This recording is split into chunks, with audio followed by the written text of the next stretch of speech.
Hello students, अभी तक हम लोगों ने 11th क्लास में some basic concept of chemistry ये यूनिट को फिनिश किया है। आज हम लोग यूनिट 2 परमाणु संरचना स्टार्ट करने जा रहे हैं। तो कोविड-19 के कारण कुछ सिलेबस आपका रिड्यूस हुआ है, तो इसमें क्या क्या रिड्यूस हुआ है उसी के अकॉर्डिंग हम आपको पढ़ाने वाले हैं। तो आज का जो टॉपिक होगा वो होगा परमाणु मॉडल, एटॉमिक मॉडल्स। इससे पहले हम लोग समझते हैं कि परमाणु क्या होता है। शायद आप लोग जानते भी हैं परमाणु क्या है। किसी भी तत्व का वह सूक्ष्मतम कण है जो अविभाज्य होता है तथा रासायनिक अभिक्रियाओं में भाग लेता है। ये हम लोगों को मालूम है, लेकिन आधुनिक खोजों के द्वारा ये सिद्ध हो चुका है कि परमाणु जो है वो क्या है, विभाजित हो सकता है। और किसमें? Electron, proton, neutron. अर्थात परमाणु जो है वो इलेक्ट्रॉन, प्रोटॉन और न्यूट्रॉन से मिलकर बना हुआ है। और इन इलेक्ट्रॉन, प्रोटॉन, न्यूट्रॉन को क्या कहते हैं? मौलिक कण कहते हैं। परमाणु का फंडामेंटल पार्टिकल्स कहते हैं। और इलेक्ट्रॉन, प्रोटॉन, न्यूट्रॉन भी फर्दर डिवाइड हो सकते हैं, जिन्हें सब एटॉमिक पार्टिकल्स कहते हैं। Is that clear? तो चलिए आज का हम लोग वीडियो स्टार्ट करते हैं। आप वीडियो को लाइक, शेयर और चैनल को सब्सक्राइब जरूर कीजिएगा। तो परमाणु मॉडल में 3 मॉडल प्रस्तुत किए गए थे, आपके 11th कोर्स में भी हैं। सबसे पहला था थॉमसन का परमाणु मॉडल, दूसरा है रदरफोर्ड का परमाणु मॉडल या इसे नाभिकीय मॉडल भी कहते हैं, तीसरा है बोहर का परमाणु मॉडल। तो सबसे पहला जो मॉडल है वो हम लोग स्टार्ट करते हैं, थॉमसन का परमाणु मॉडल। तो देखिए थॉमसन का जो परमाणु मॉडल है इसका एक और भी देखिए नाम है। तो इस मॉडल का क्या देखिए नाम है, इसे तरबूज मॉडल भी कहते हैं। तो इस मॉडल को सर्वप्रथम थॉमसन ने प्रस्तुत किया था और परमाणु का सबसे पहला यानी सबसे प्रारंभिक जो मॉडल है वो थॉमसन का मॉडल है। इसे दिया था 1904 में। ठीक है ना? कैसा है? सबसे प्रारंभिक मॉडल है।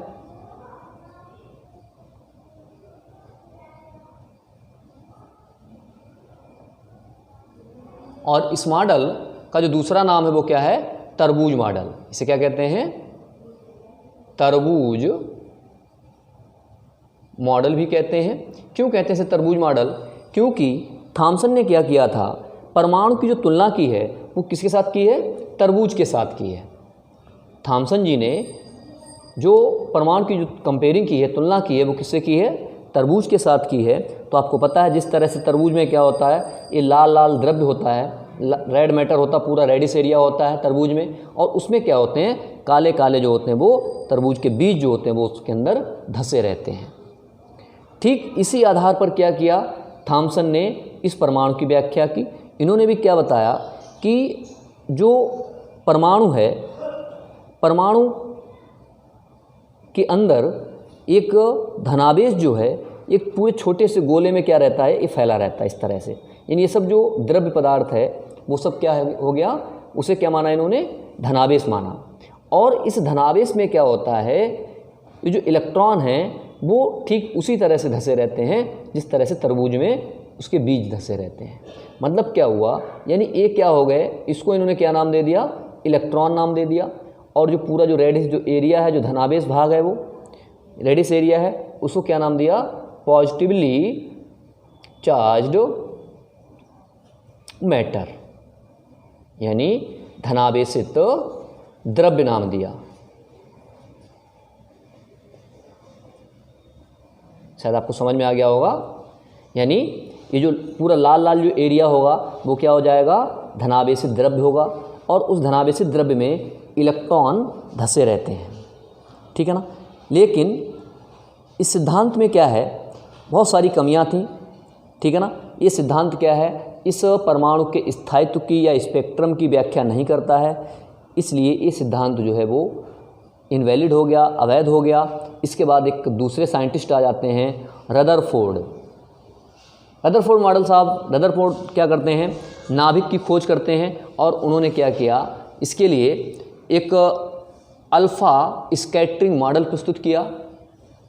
अल्फ़ा प्रकीर्णन मॉडल प्रस्तुत किया और उस आधार पर क्या किया, नाभिक की खोज की, और उसी को आधार बनाते हुए इन्होंने क्या प्रस्तुत किया, नाभिकीय मॉडल। तो चलिए हम लोग दूसरा मॉडल पढ़ते हैं, नाभिकीय मॉडल। तो रदरफोर्ड का परमाणु मॉडल या नाभिकीय मॉडल, अर्नेस्ट रदरफोर्ड ने 1911 में क्या किया, एक प्रयोग किया था अल्फ़ा कणों का प्रकीर्णन, और इस प्रयोग के आधार पर नाभिक की खोज की, और इसी प्रयोग के आधार पर क्या किया, अपना मॉडल प्रस्तुत किया। तो इस मॉडल में क्या था, सबसे पहले उन्होंने क्या बताया कि जो परमाणु है वो कैसा है, अतिसूक्ष्म है और गोलाकार है। इस तरह से परमाणु अतिसूक्ष्म गोलाकार है और कैसा, विद्युत उदासीन है, जिसका अधिकांश भाग क्या होता है, खोखला होता है। तो पहला पॉइंट हो गया कि परमाणु अतिसूक्ष्म गोलाकार विद्युत उदासीन है, जिसका अधिकांश भाग खोखला है। दूसरा पोस्टुलेट इनका क्या था कि परमाणु के केंद्र में, इस तरह से ये परमाणु का केंद्र हो गया, परमाणु के केंद्र में एक अतिसूक्ष्म, काफ़ी कॉम्पैक्ट, काफ़ी सघन, भारी धनावेशित केंद्र होता है। इस तरह से धनावेशित केंद्र है, जिसे क्या कहते हैं, इसे कहते हैं नाभिक। तो दूसरा पोस्टुलेट क्या हो गया, यानी परमाणु के केंद्र में अतिसूक्ष्म, सघन, भारी धनावेशित भाग होता है, जिसे क्या कहते हैं, नाभिक कहते हैं। और परमाणु का जितना भी धनावेश है वो क्या होता है, इसी नाभिक में स्थित होता है। परमाणु का जितना भी जो धनावेश होगा वो क्या होता है, इस नाभिक में ही स्थित होता है। और इसके चारों तरफ, इस नाभिक के चारों तरफ क्या होते हैं, बाहर के क्षेत्र में विभिन्न कक्षाएं होती हैं। इस तरह से बहुत सारी कक्षाएं हो जाएंगी। इसमें क्या होते हैं, इलेक्ट्रॉन घूमते हैं, ठीक है ना। विभिन्न कक्षाओं में क्या घूमेंगे, इलेक्ट्रॉन घूमते हैं। और तो ये हो गया तीसरा। चौथा पोस्टुलेट क्या हो गया, विभिन्न कक्षाएं होती हैं। पांचवा पोस्टुलेट क्या हो जाएगा, परमाणु कैसा होता है, विद्युत उदासीन होता है। क्यों, इसमें क्या होता है, इलेक्ट्रॉन और प्रोटॉन की जो संख्या होती है वो एक दूसरे के बराबर होती है। तो कैसा हो गया, विद्युत उदासीन हो गया, क्योंकि इसमें इलेक्ट्रॉन और प्रोटॉन की जो संख्या होती है वो क्या होती है, बराबर होती है। फिर छठा इसका पोस्टुलेट क्या है, परमाणु का जो आकार है नाभिक की तुलना में, नाभिक का आकार जो होगा परमाणु की तुलना में क्या होगा, बहुत छोटा होगा। अब इसलिए सी बात है कि नाभिक तो क्या है, बहुत सूक्ष्म केंद्र है ना, तो परमाणु का आकार क्या होगा, बहुत बड़ा होगा। नाभिक का आकार क्या होगा, सूक्ष्म होगा। अगर हम इसकी कंपेयरिंग करते हैं तो जो नाभिक की जो त्रिज्या होती है वो लगभग होती है 10⁻³ सेंटीमीटर, और जो परमाणु की त्रिज्या होती है, परमाणु की जो त्रिज्या होती है वो कितनी होती है, लगभग 10⁻⁸ सेंटीमीटर, इस रेंज की होती है। नाभिक की त्रिज्या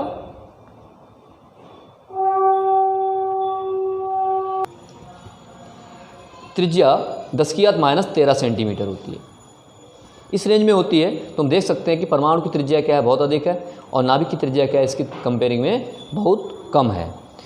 अगला जो इसका पोस्टुलेट था, लास्ट इसमें जो पोस्टुलेट है 7th, यानी जैसा पीछे भी आपको बताया था कि जो परमाणु का केंद्र है, जो नाभिक है, उसके चारों तरफ क्या होते हैं, बहुत सारी कक्षाएं होती हैं। इन कक्षाओं में क्या होते हैं, इलेक्ट्रॉन घूमते हैं। तो रदरफोर्ड साहब ने क्या बताया कि जिस प्रकार सूर्य के चारों ओर ग्रह जो होते हैं वो अपनी परिक्रमा इस तरह से करते हैं, सेम उसी तरह से क्या होते हैं, इसमें इलेक्ट्रॉन घूमते रहते हैं, ठीक है ना। यानी इसको हम क्या कह सकते हैं, सोलर मॉडल भी कह सकते हैं। तो रदरफोर्ड साहब ने क्या बताया, जिस तरह सूर्य के चारों तरफ ग्रह परिक्रमा करते हैं, ठीक इसी तरह से क्या होता है, नाभिक के चारों तरफ भी क्या होते हैं, इलेक्ट्रॉन घूमते रहते हैं। इस तरह से सोलर मॉडल भी कहते हैं। अब देखिए, आपको पता है कि नाभिक पर कैसा आवेश है, धनावेश है, और यहाँ क्या है, हर जगह इलेक्ट्रॉन घूम रहे हैं। इलेक्ट्रॉन कैसा है, ऋणावेशित है। जब किसी भी धनावेशित, यानी कि अगर विपरीत आवेशित कण एक दूसरे के सापेक्ष अगर घूमते हैं तो वे क्या करते हैं, ऊर्जा का उत्सर्जन करते हैं। लेकिन रदरफोर्ड साहब ने क्या यहाँ पर बताया है कि जो नाभिक है इसके चारों तरफ यानी धनावेश के चारों तरफ जो इलेक्ट्रॉन जो घूम रहे हैं, तो इलेक्ट्रॉनों की वृत्तीय गति के कारण, इलेक्ट्रॉनों की वृत्तीय गति के कारण क्या होता है, इसमें एक अपकेंद्र बल उत्पन्न हो जाता है। कौन सा बल? अपकेंद्र बल उत्पन्न होने के कारण क्या करता है, ये जो परमाणु का स्थायित्व बनाए रखता है, यानी इसके बल को संतुलित करता है। नहीं तो धनावेश और ऋणावेश क्या करेंगे, एक दूसरे को आकर्षित करेंगे, परमाणु क्या हो जाना चाहिए था, कोलैप्स हो जाएगा, बिल्कुल इकट्ठा हो जाएगा, ठीक है ना। लेकिन क्या बताया इन्होंने कि वृत्तीय गति के कारण क्या होता है, इसमें एक अपकेंद्र बल उत्पन्न हो जाता है। ये अपकेंद्र बल क्या करता है, इन बलों को संतुलित करता है, जिस कारण जो है नाभिक के चारों तरफ इलेक्ट्रॉन आसानी से घूमते रहते हैं। ये रदरफोर्ड साहब ने बताया। लेकिन ये मॉडल क्या है, बिल्कुल अपूर्ण था। इसके बाद इसमें कुछ कमियां थीं। सबसे बड़ी जो कमी थी वो किसने बताई, मैक्सवेल साहब ने बताई। एक साइंटिस्ट आते हैं मैक्सवेल, वो क्या करते हैं, इनके इस मॉडल का जो ये वृत्तीय गति के कारण जो इन्होंने बताया, अपकेंद्र बल के कारण जो है ये स्थायी रहता है, इसको इन्होंने खंडन किया। यानी रदरफोर्ड मॉडल की कुछ कमियां हुई। और निश्चित सी बात है, अगर कोई भी मॉडल या कुछ भी प्रस्तुत किया जाता है, अगर उसकी कोई कमियां बताने वाला नहीं होगा, तब तक उसमें सुधार नहीं होता है। तो इसी तरह से रदरफोर्ड मॉडल में भी क्या थी, बहुत सारी कमियां थीं। तो सबसे बड़ी जो इसमें कमी थी वो किसने बताई, मैक्सवेल आते हैं, एक साइंटिस्ट, जो फिजिक्स के एक साइंटिस्ट हैं। फिजिक्स की एक ब्रांच है विद्युत गतिकी, जिसे इलेक्ट्रोडायनेमिक्स कहते हैं। तो इलेक्ट्रोडायनेमिक्स के जानकार बहुत बड़े हैं मैक्सवेल। उन्होंने क्या किया, उन्होंने बताया था, तो सीमाओं में नंबर 1 क्या होगा, मैक्सवेल के अनुसार देखिए क्या हो जाएगा। यानी ए धनावेश है और धनावेश नाभिक के चारों तरफ क्या है, बहुत सारी दीर्घवृत्तीय कक्षाएं हैं इस तरह से, और इन दीर्घवृत्तीय कक्षाओं में क्या है, इलेक्ट्रॉन घूम रहा है। इनमें कौन में घूम रहा है, इस तरह से इनमें इलेक्ट्रॉन देखिए मूव कर रहा है इस तरह से। तो इन्होंने क्या बताया, मैक्सवेल ने देखिए क्या देखो बताया इस तरह से, और यहाँ पर आके इलेक्ट्रॉन गिर। तो मैक्सवेल ने देखिए क्या बताया कि अगर कोई नाभिक के चारों तरफ या किसी भी विपरीत आवेशित कण अगर एक दूसरे के विपरीत दिशा, एक दूसरे के चारों तो सापेक्ष घूमते हैं, यानी जिस तरह से इस धनावेश के चारों तरफ क्या हो रहा है, इलेक्ट्रॉन घूम रहा है, तो एक दूसरे के विपरीत आवेशित कण हो गए। तो अगर विपरीत आवेशित कण एक दूसरे के चारों ओर चक्कर लगाते हैं, तो ये क्या करते हैं, ऊर्जा का उत्सर्जन करते हैं। यानी ये इलेक्ट्रॉन क्या करेगा, अपनी ऊर्जा का उत्सर्जन करेगा। और जब ये इलेक्ट्रॉन इसके चारों तरफ इस तरह से घूम रहा है, ये कब तक घूमता रहेगा, जब तक इसके अंदर ऊर्जा होगी।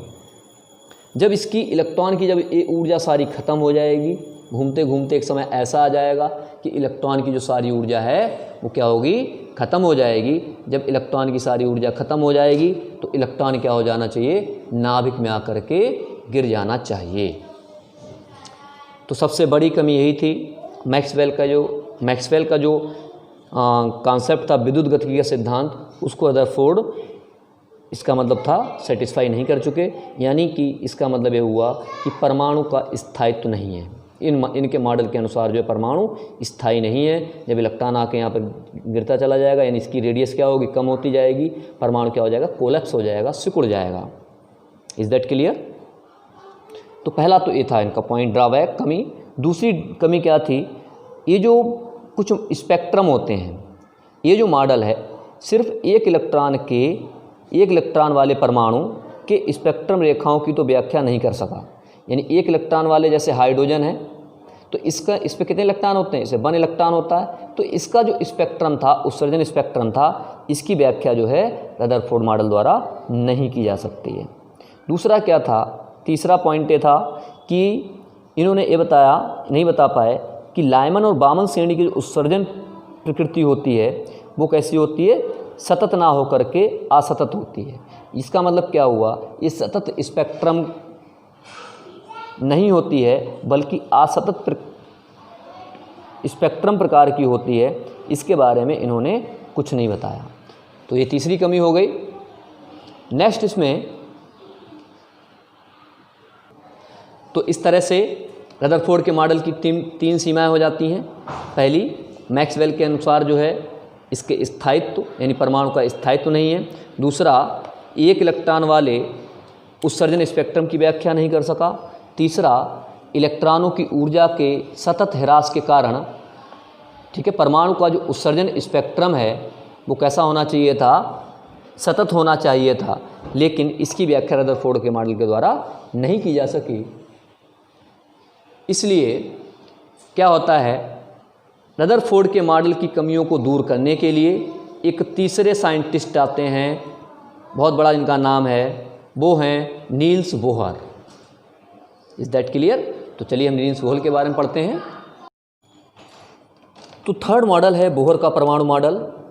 तो इसकी आवश्यकता क्यों पड़ी, यानी जो रदरफोर्ड का जो मॉडल था उनकी कमियों को दूर करने के लिए एक साइंटिस्ट हुए नील्स बोहर। नील्स बोहर ने क्या किया, यानी 1913 में ये मॉडल इन्होंने प्रस्तुत किया। और इस मॉडल का जो आधार था, यानी इसका जो बेस था, बेस इसका देखिए क्या था, प्लांक का क्वांटम सिद्धांत। प्लांक का क्वांटम सिद्धांत जो था, इस आधार पर इस मॉडल को नील्स बोहर ने प्रस्तुत किया था। तो नील्स बोहर ने क्या किया, जो रदरफोर्ड मॉडल की जो कमियां थीं उन कमियों को दूर करने के लिए ये मॉडल प्रस्तुत किया।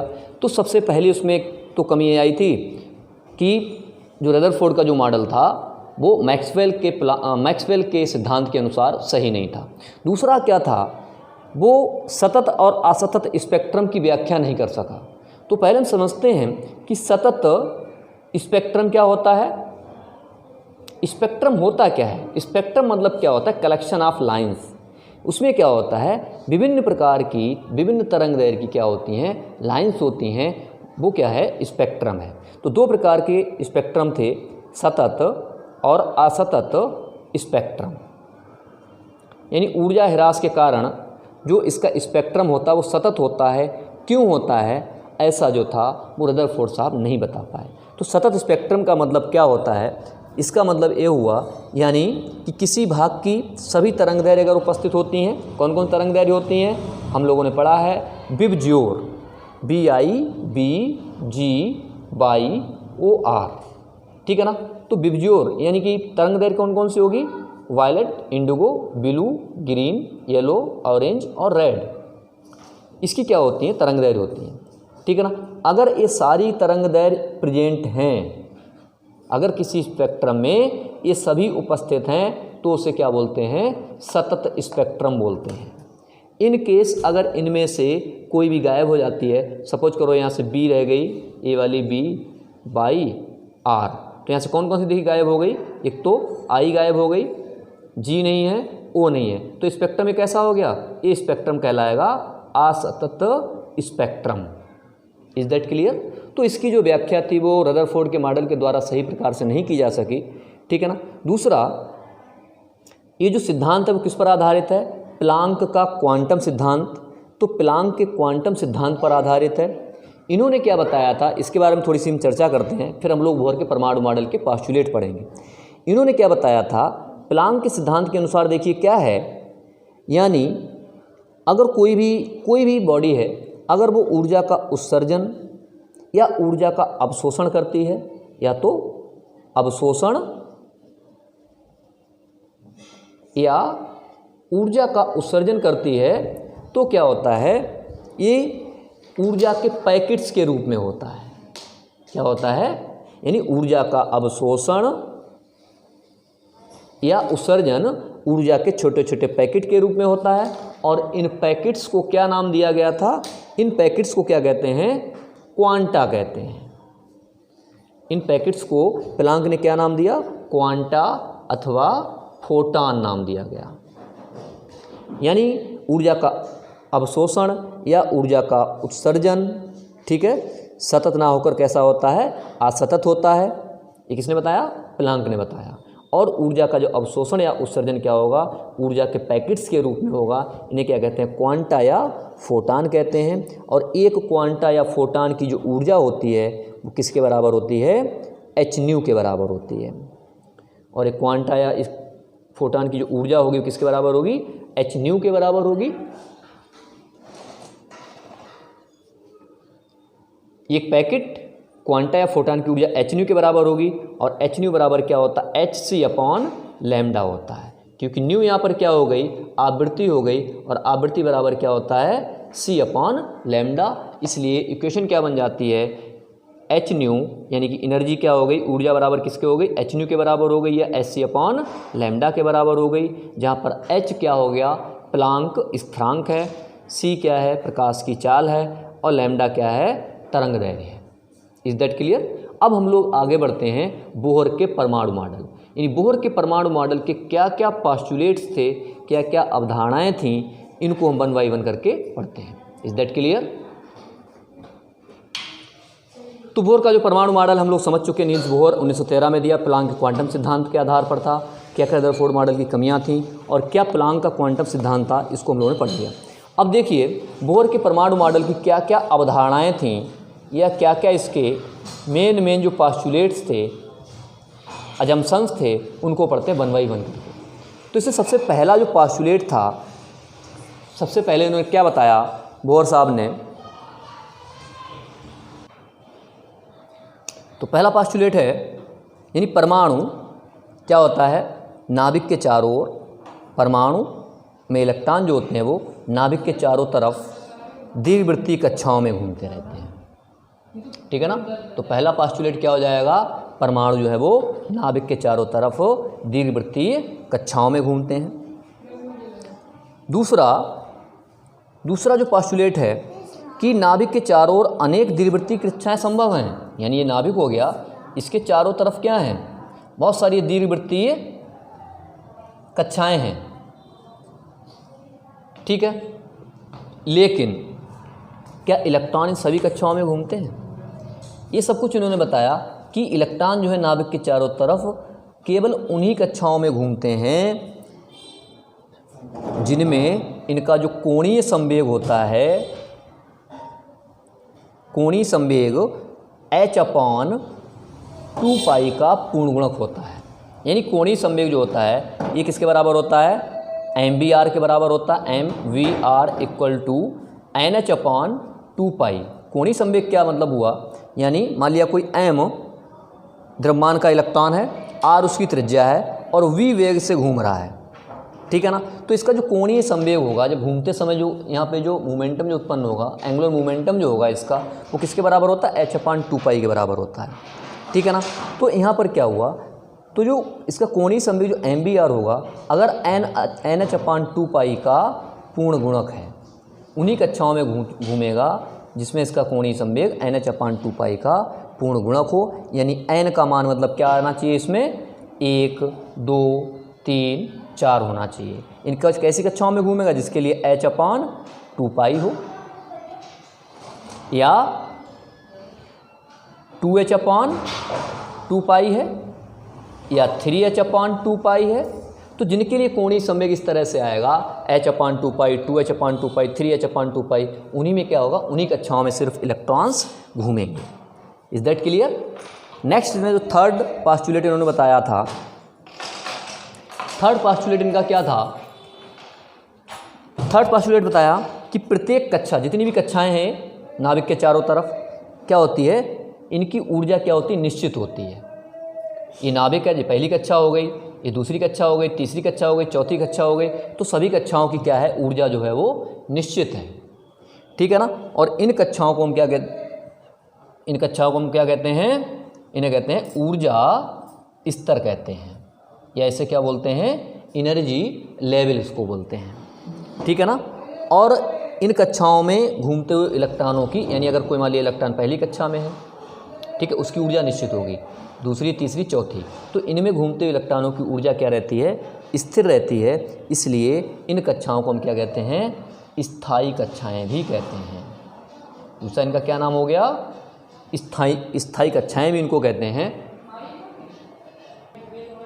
तो इस तरह से पहली कक्षा को हम लोग क्या नाम देंगे, के, इसको, दूसरी को L, तीसरी को M, चौथी को n, इस तरह से और भी कह सकते हैं। यानी इन कक्षाओं की संख्या क्या हो जाएगी, k, l, m और n, और डॉट डॉट आगे भी सकती हैं। या इसको हम क्या बोलेंगे, 1 2 3 4। नाभिक से देखिएगा जैसे जैसे हम लोग दूर देखो जाते जाते हैं, ये ऊर्जा स्तर भी कहलाते हैं, एनर्जी लेवल भी कहलाते हैं।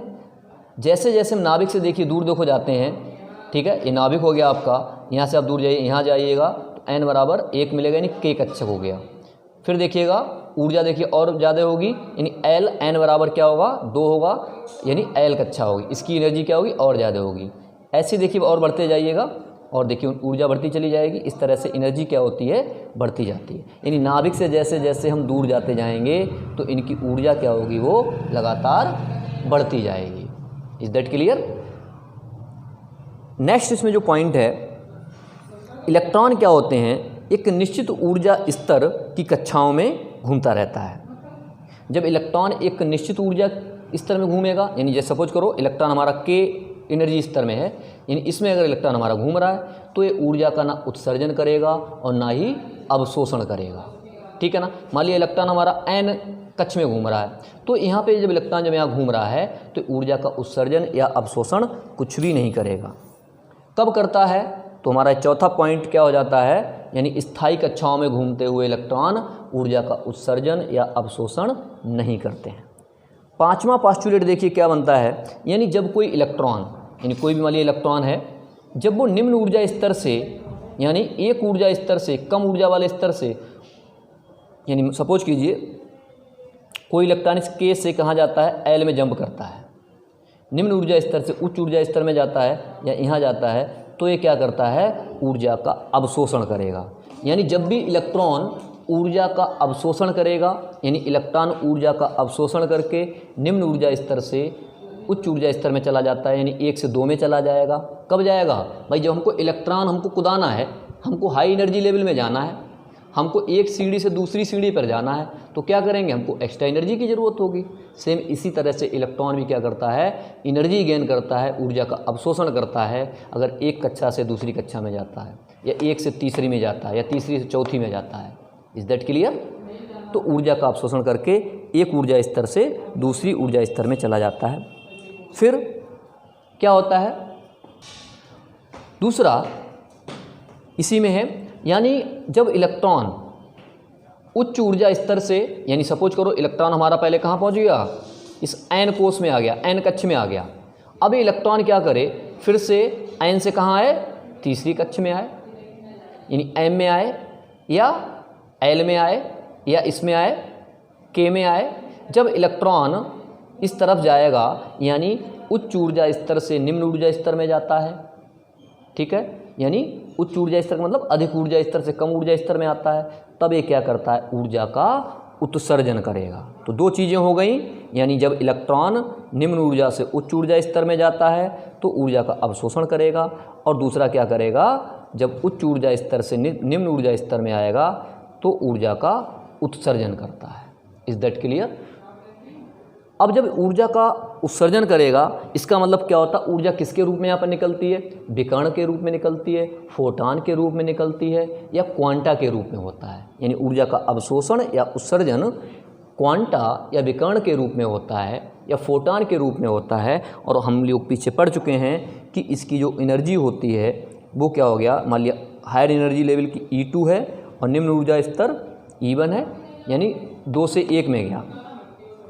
तो यहाँ पर जो ऊर्जा जो विकर्ण होगा, उत्सर्जन या अवशोषण होगा, वो क्या होगा, डेल्टा E के बराबर होगा। और ये किसके बराबर होगा, डेल्टा E बराबर फोटॉन के बराबर होगा। और एक फोटॉन की ऊर्जा किसके बराबर होती है बच्चों, h न्यू के बराबर होती है, या हम कह सकते हैं hc अपॉन लैम्डा के बराबर होती है। तो डेल्टा E बराबर फार्मूला क्या आ जाएगा, hc अपॉन लैम्डा आ जाएगा। Is that clear. इतना क्लियर हो गया। नेक्स्ट इसमें पॉइंट है, पॉइंट नंबर 6।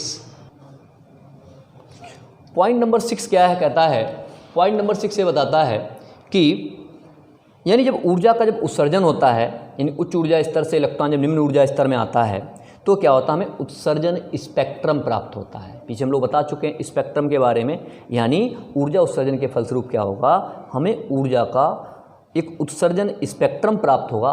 स्पेक्ट्रम का मतलब क्या हुआ, उसमें जो है तरंग दैर्घ्य या आवृत्ति की क्या होती हैं, बहुत सारी लाइंस उत्पन्न हो जाती हैं। इसे क्या कहते हैं, उत्सर्जन स्पेक्ट्रम कहते हैं। तो ये मॉडल जो है रेखिक या लीनियर या लाइंस स्पेक्ट्रम की व्याख्या करता है। सातवां जो पॉस्टुलेट होगा इसका, देखो परमाणु क्या होता है, परमाणु जो इलेक्ट्रॉन होते हैं वो क्या चाहते हैं, हम लोग क्या चाहते हैं, हम लोग स्थायित्व चाहते हैं। और वो स्थायित्व कहाँ मिलता है, सबसे निम्न ऊर्जा स्तर में मिलता है। जब भी अगर हमारी एनर्जी अगर बढ़ जाएगी, टेम्परेचर हमारा बॉडी का बढ़ जाएगा, हाई एनर्जी लेवल में चले जाएंगे, तो क्या होगा, अनस्टेबल हो जाते हैं, अस्थायी हो जाते हैं।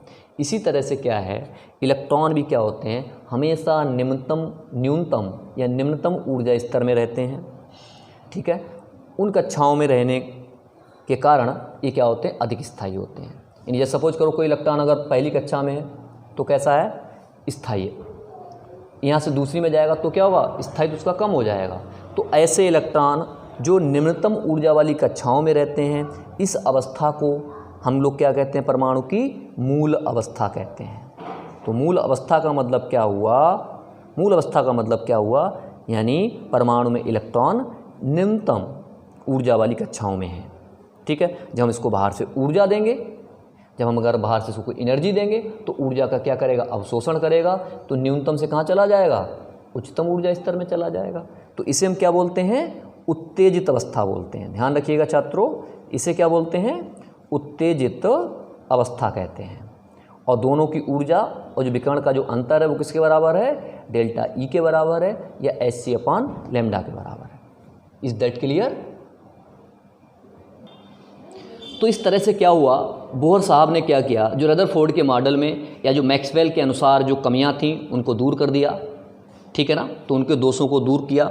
लेकिन फिर भी क्या हुआ, बोहर के परमाणु मॉडल में भी कुछ सीमाएं, कुछ कमियां रह जाती हैं, जिन्हें हम लिमिटेशंस या सीमाएं कहते हैं। सबसे पहला इसमें क्या पॉइंट है, ये जो मॉडल है सबसे बड़ी इसकी कमी क्या थी, ये मॉडल क्या था, सिर्फ एक इलेक्ट्रॉन, पहला क्या है, ये मॉडल जो है एक इलेक्ट्रॉन वाले परमाणु, जैसे हाइड्रोजन हो गया, हीलियम या Li2+ आयन, एक इलेक्ट्रॉन वाले परमाणु या आयन के स्पेक्ट्रम की व्याख्या करता है, एक से अधिक इलेक्ट्रॉन वाले स्पेक्ट्रम की व्याख्या नहीं करता। मतलब क्या हुआ, ये जो मॉडल है तो इसका जो स्पेक्ट्रम है वो किसके लिए वैलिड है, हाइड्रोजन स्पेक्ट्रम के लिए है। यानी इसमें एक इलेक्ट्रॉन है या हीलियम है या लिथियम-2+ आयन है, जिसमें एक से अधिक इलेक्ट्रॉन है, जैसे हीलियम हो गया, Li हो गया। यानी क्वेश्चन आ सकता है ऑब्जेक्टिव में, किसके लिए वैलिड है, ऐसे लिखा हुआ है, नाइट्रोजन है, कार्बन है, तो इनके स्पेक्ट्रम की व्याख्या नहीं करता है। पहला पॉइंट क्लियर हुआ कि बोहर का जो परमाणु मॉडल है केवल एक इलेक्ट्रॉन वाले परमाणु या आयन के लिए वैध है, कि स्पेक्ट्रम की व्याख्या करता है, एक से अधिक इलेक्ट्रॉन वाले परमाणु के या आयनों के स्पेक्ट्रम की व्याख्या नहीं करता। Is that clear. दूसरे पॉइंट की तरफ बढ़ते हैं हम लोग। दूसरा पॉइंट देखिए क्या हुआ इसमें, ये जो मॉडल है बहु इलेक्ट्रॉनिक और बहुत से अधिक इसमें इलेक्ट्रॉन हो। आपको पता है कि दो इलेक्ट्रॉनों के बीच में क्या करता है, प्रतिकर्षण लगेगा। यानी अगर दोनों इलेक्ट्रॉन हैं, दो इलेक्ट्रॉन, तो क्या करेंगे, एक दूसरे को क्या करते हैं, रिपेल करते हैं। रिपल्सन यहाँ पे लगता है, प्रतिकर्षण बल कार्य करता है। तो इन्होंने इस बारे में कुछ नहीं बताया कि बहु इलेक्ट्रॉनिक परमाणुओं में दो इलेक्ट्रॉनों के बीच प्रतिकर्षण क्यों कार्य करता है, इसकी कोई व्याख्या नहीं की। तीसरा पॉइंट क्या था, बहुत ही इंपॉर्टेंट कमी रह गई है, यानी बहु इलेक्ट्रॉनिक परमाणु जो हैं उसमें नाभिक में इलेक्ट्रॉनों का जो वितरण है, उनकी व्यवस्था क्या है, इसकी व्याख्या नहीं की। यानी अगर 2 या 4 या 6 या 8 इलेक्ट्रॉन है किसी परमाणु में, तो उसमें कौन सी कक्षा में कितने इलेक्ट्रॉन होंगे, पहली कक्षा में कितने होंगे, दूसरी में कितने होंगे, तीसरी में कितने होंगे, इसके विषय में बोहर साहब ने कोई जानकारी नहीं दी। चौथा पोस्टुलेट क्या था, बोहर का जो मॉडल था ये डी ब्रॉगली समीकरण है, एक डी ब्रॉगली का एक सिद्धांत है, हम लोग आगे पढ़ेंगे डी ब्रॉगली का सिद्धांत, उसके विषय में कोई जानकारी नहीं देता। पांचवा पोस्टुलेट क्या था, ये जो मॉडल है हाइजेनबर्ग का जो अनिश्चितता का सिद्धांत है, हाइजेनबर्ग के अनिश्चितता सिद्धांत के भी विरोध में था। फिर छठा, ये जो मॉडल है एक इलेक्ट्रॉन रखने वाले जो उनके लाइन स्पेक्ट्रम की तो व्याख्या करता है, लेकिन लाइन भी क्या होती है, सब लाइन्स में डिवाइड हो जाती हैं, जिसे हम कहते हैं फाइन स्पेक्ट्रम कहते हैं, उसकी व्याख्या नहीं करता। 7वां पॉइंट हो जाता है, ये मॉडल जो है एक होता है जीमान प्रभाव, एक है स्टार्क प्रभाव, जीमान इफेक्ट, और एक दूसरा क्या है, स्टार्क इफेक्ट। तो जीमान प्रभाव और स्टार्क प्रभाव की भी व्याख्या नहीं करता है, इसके विषय में कुछ नहीं बताता है। जीमान और स्टार्क प्रभाव का मतलब क्या होता है, यानी अगर स्पेक्ट्रम रेखाओं का चुंबकीय क्षेत्र में टूटना जीमान प्रभाव कहलाता है, और स्पेक्ट्रम रेखाओं का विद्युत क्षेत्र में टूटना क्या कहलाता है, स्टार्क प्रभाव कहलाता है। तो इस तरह से मॉडल इनके विषय में कोई जानकारी नहीं देता है। इसके अलावा इसके बहुत सारे एप्लीकेशंस हैं, यानी बोहर की क्या क्या एप्लीकेशन है, 2 मिनट में हम लोग बात करते हैं इसकी भी। बोहर के मॉडल के देखिए क्या क्या एप्लीकेशंस हैं, क्या क्या इसके अनुप्रयोग हैं, बहुत ही इंपॉर्टेंट है इसका अनुप्रयोग। सबसे पहले तो क्या करते हैं, हम कक्ष की त्रिज्या निकाल सकते हैं। हमको पता है कि जो बोहर का जो मॉडल है सिर्फ 1 इलेक्ट्रॉन वाले परमाणु या आयनों के लिए ही वैलिड है। तो जो बोहर, तो इससे क्या कर सकते हैं, कक्ष की त्रिज्या ज्ञात कर सकते हैं। 1 इलेक्ट्रॉन वाले कक्ष की त्रिज्या हम लोग ज्ञात कर सकते हैं। इसके लिए इन्होंने एक फार्मूला दिया है, R = n²h²/4π² m² z। n बराबर यहाँ पे क्या है, n बराबर हो गया यहाँ पे कक्ष संख्या हो गई, h क्या है, प्लांक नियतांक है, E आपको पता है इलेक्ट्रॉन पर आवेश हो गया, Z क्या हो गया, परमाणु भार हो गया तत्व का, m = इलेक्ट्रॉन का द्रव्यमान। तो क्या करते हैं, यहाँ से h की वैल्यू प्लांक नियतांक है, इसकी वैल्यू भी निश्चित होती है 6.625 × 10⁻34 जूल में होती है, जूल सेकंड में। अगर हम इसको अर्ग में रखेंगे तो कितनी हो जाएगी, तो हो जाएगी 6.625 × 10⁻27 अर्ग सेकंड हो जाएगी, ठीक है ना। तो क्या करें, अगर हम n = 1 के लिए निकालें, अगर हम n = 1 रखें, प्लांक नियतांक का मान रखें, इसमें पाई का मान रख दें, m का मान हमको पता है, इलेक्ट्रॉन का द्रव्यमान कितना होता है 9.109 × 10⁻28 ग्राम। परमाणु भार कितना होता है हाइड्रोजन का, अगर हम इसको हाइड्रोजन के लिए रखें Z = 1 तो कितना हो जाएगा, 1 हो जाएगा। ये सारी वैल्यू अगर हम जब पुट करते हैं तो यहाँ से R की वैल्यू 2 निकल के आ जाती है, यानी हाइड्रोजन के लिए क्या हो जाएगा, R बराबर यहाँ से 2 निकल के आ जाएगा, और वो कितना होगा, तो R बराबर क्या आता है, सॉल्व करेंगे तो 0.529 × 10⁻8 सेंटीमीटर, या इसको हम कह सकते हैं 0.529 एंगस्ट्रॉम, ठीक है ना। तो सारी जब वैल्यू पुट करेंगे तो R का मान इतना आ जाएगा। ये किसके लिए हुआ, हाइड्रोजन के लिए हुआ, और हाइड्रोजन की पहली कक्षा के लिए हुआ। इन केस अगर हमको दूसरी या तीसरी कक्षा के लिए निकालना है तो हम निकाल सकते हैं, और इसे हम क्या कहते हैं, बोहर त्रिज्या कहते हैं। क्या कहते हैं, ये हाइड्रोजन परमाणु के प्रथम कक्ष की बोहर त्रिज्या कहलाती है, ठीक है ना। यानी क्या होगी, हाइड्रोजन परमाणु के पहले कक्ष की बोहर त्रिज्या। Is that clear. इसे हम क्या बोलेंगे, हाइड्रोजन परमाणु के पहले कक्ष की बोहर त्रिज्या हो गई। नेक्स्ट, अगर हमको किसी दूसरे कक्ष की निकालनी है तो देखो फार्मूला क्या देखो बन जाएगा। अगर सपोज करो n कक्ष के लिए निकालना है हाइड्रोजन के, तो क्या फार्मूला बन जाएगा 0.529 × n²। ध्यान रखिएगा, बहुत ही इंपॉर्टेंट फार्मूला है। तो क्या फार्मूला बन गया, Rn = 0.529 n स्क्वायर, n बराबर के यहाँ पे कच्छ संख्या है। अगर हम हाइड्रोजन के दूसरे परमाणु के लिए निकालें तो यहाँ पे 2 स्क्वायर हो जाएगा, तीसरे के लिए निकालेंगे तो 3 का स्क्वायर हो जाएगा। तो ये वाला फार्मूला पे याद रखिएगा, इस पर न्यूमेरिकल भी आ जाता है, बहुत इंपॉर्टेंट है। नेक्स्ट एप्लीकेशन है दूसरा, देखिए एप्लीकेशन देखिए क्या है, अनुप्रयोग हम लोग पढ़ रहे थे। तो यहाँ पर देखिए दूसरा अनुप्रयोग क्या आता है, हम इलेक्ट्रॉन की ऊर्जा भी ज्ञात कर सकते हैं। इलेक्ट्रॉन की ऊर्जा, तो पता है कि हमको ये मॉडल किसके लिए है, ये मॉडल सिर्फ हाइड्रोजन यानी एक इलेक्ट्रॉन वाले परमाणु या आयनों के लिए है। तो यहाँ से इलेक्ट्रॉन की ऊर्जा ज्ञात करने के लिए एक सूत्र दिया गया है, वो क्या हो जाएगी, E बराबर आता है, अगर हम सारा वैल्यू पुट करेंगे, ये फार्मूला होता है -2 pi square m z square e⁴, नीचे क्या आ जाएगा n स्क्वायर h स्क्वायर, ठीक है ना। फॉर हाइड्रोजन के लिए अगर हम दो वैल्यू सारी दो पुट करें, ठीक है ना, फॉर हाइड्रोजन m बराबर m की वैल्यू पुट करें, z की वैल्यू पुट करें, e की वैल्यू पुट करेंगे, h की वैल्यू पुट करेंगे। जब ये सारी वैल्यू पुट करेंगे और उसकी पहली कक्षा के लिए निकालें,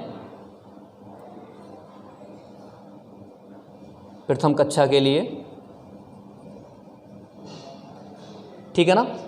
तो सारी ये वैल्यू पुट करने के बाद E की जो वैल्यू आएगी, E1 बराबर क्या आ जाता है यहाँ से -2.179 इंटू 10⁻11, ये किस में आएगा, अर्ग में आएगा, या -2.179 इंटू 10⁻18 किस में आ जाएगा, अब जूल में।